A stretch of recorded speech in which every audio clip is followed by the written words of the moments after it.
নমস্কার বন্ধুরা, আজ আমি আবারও চলে এসেছি আপনাদের সামনে একটি নতুন রেসিপি নিয়ে।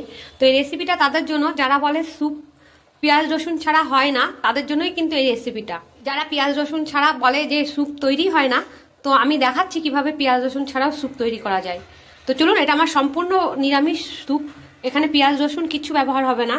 তো আমি এদিকে কড়াইতে জল গরম বসিয়েও দিয়েছি। তো দেখুন, এর মধ্যে আমার রয়েছে গাজর, আর রয়েছে বিনস, ক্যাপসিকাম কুচোনো, একটু ধনেপাতা কুচোনো, বাঁধাকপি নিয়েছি, আর কয়েকটা আমার ঘরে মটরশুঁটি ছিল, শুকিয়ে যাচ্ছিল, ওই জন্য দিয়েছি। আপনারা চাইলে দিতেও পারেন, আদারওয়াইজ স্কিপ করে দিবেন। এই জলের মধ্যে আমি এগুলো সব একসাথেই দিয়ে দেবো। তো এটা আমায় ফুটিয়ে নিতে হবে, প্রায় 15 থেকে 20 মিনিট আমি এটাকে ফুটাবো, বয়েল করবো। এটা আমি ঢাকা দিয়ে দেবো, এটাকে ফোটাতে হবে। তো দেখুন, এটা ফুটে গেছে, আমি একটু দেখে নেবো খুলে। ফুটতে লেগে গেছে, এবার আমি এটাকে মিডিয়াম আঁচে রেখে 15 মিনিট ফুটিয়ে নেব। তো দেখুন, আমি এটা খুলে নেব। তো দেখুন, 20 মিনিট পরে আমি চলে এসেছি, এটা আমার হয়ে গেছে। এবার আমি এটা একটা পাত্রের মধ্যে ঢেলে নেব। আপনারা যদি চান তাহলে এটা কিন্তু ছাকনার সাহায্যে ছেঁকেও নিতে পারেন, আদারওয়াইজ সবজি সমেত স্যুপ তৈরি করতে পারেন। তো আমি সবজি সমেতই স্যুপ তৈরি করব, ওই জন্য আমি সবজিগুলো আলাদা করে ছেঁকে নিলাম না, সব একসাথে আমি ঢেলে নিলাম। এটা আমি পুরোটাই ঘিয়ে করব, আমি বাটার ইউজ করছি না, আপনারা চাইলে বাটারও ইউজ করতে পারেন। তো আমি এখানে ঘি দিয়ে দিলাম। এটা গরম হয়ে গেছে, আমি এখানে দিয়ে দেবো লঙ্কা কুচনো, আর দিয়ে দেবো আদা কুচনো। আদাটা একটু বেশি নিয়েছি। দিয়ে দেবো সয়া সস। এবার আমি স্যুপটা ঢেলে দেবো।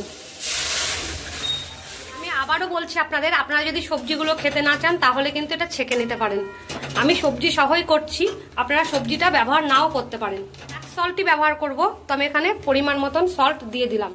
তো আমি এই বাটির মধ্যে একটু কর্নফ্লাওয়ার গুলে নেব। আমি এখানে 2 টেবিল চামচ কর্নফ্লাওয়ার ইউজ করছি। একটু জল দিয়ে আমি ব্যাটার করে নেব। এই ব্যাটারটা আমার হয়ে গেছে, এদিকে আমার স্যুপও ফুটতে লেগে গেছে, তার একটু ফুটিয়ে নেব। এবার ব্যাটারটা আস্তে আস্তে করে ঢালবো আর নাড়তে থাকবো, একবারে ঢেলে দেবেন না, তাহলে দলা পেকে যেতে পারে।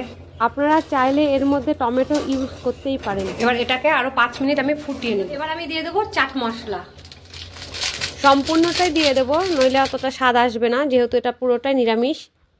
দেখুন, আমি প্রায় সবটুকুই দিয়ে দিলাম, প্যাকেট পুরো ফাঁকাই হয়ে গেছে। আর দিয়ে দেবো গোলমরিচের গুঁড়ো।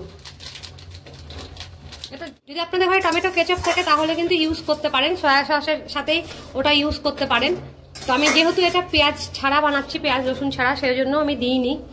আর আপনাদের ঘরে বানানো থাকলে তো কোনো অসুবিধাই নেই, পিওর টমেটো কেচাপ হলে দিয়ে দেবেন। দিয়ে দেবো ফ্রেশ ধনেপাতা কয়েকটু। এটা আমি এবার নামিয়ে নেব, আমার হয়ে গেছে।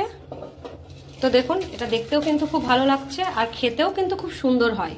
বলে যে পেঁয়াজ রসুন ছাড়া স্যুপ হয় না, তারা এইভাবে একবার খেয়ে দেখবে, আর আমায় কমেন্টে অবশ্যই জানাবেন যে কেমন হয়েছে। তো ভিডিওটা এতক্ষণ দেখার জন্য অনেক ধন্যবাদ। ভিডিওটাকে অনেক অনেক করে লাইক করুন, শেয়ার করুন, আর এই চ্যানেলটিকে সাবস্ক্রাইব করে রাখুন, যাতে আগামী ভিডিওগুলো আপনারা খুব সহজে আর তাড়াতাড়ি পেয়ে যান। তো দেখুন, আমার ছোট ছেলে এখনই খাবে, দেখুন কি সুন্দর হয়েছে। আপনারা যদি ভেজিটেবল, আবারও বলছি, আপনারা যদি ভেজিটেবলগুলো দিতে না চান, আপনারা অন্য সবজিতে ভেজিটেবলগুলো ব্যবহার করে নেবেন। জাস্ট একটা ছাঁকনির সাহায্যে জুসটা শুধু, এই স্যুপের এই যে জলটা থাকে সেই জলটা শুধু ছেঁকে নেবেন চালনির একটা যে কোনো ছাঁকনার সাহায্যে।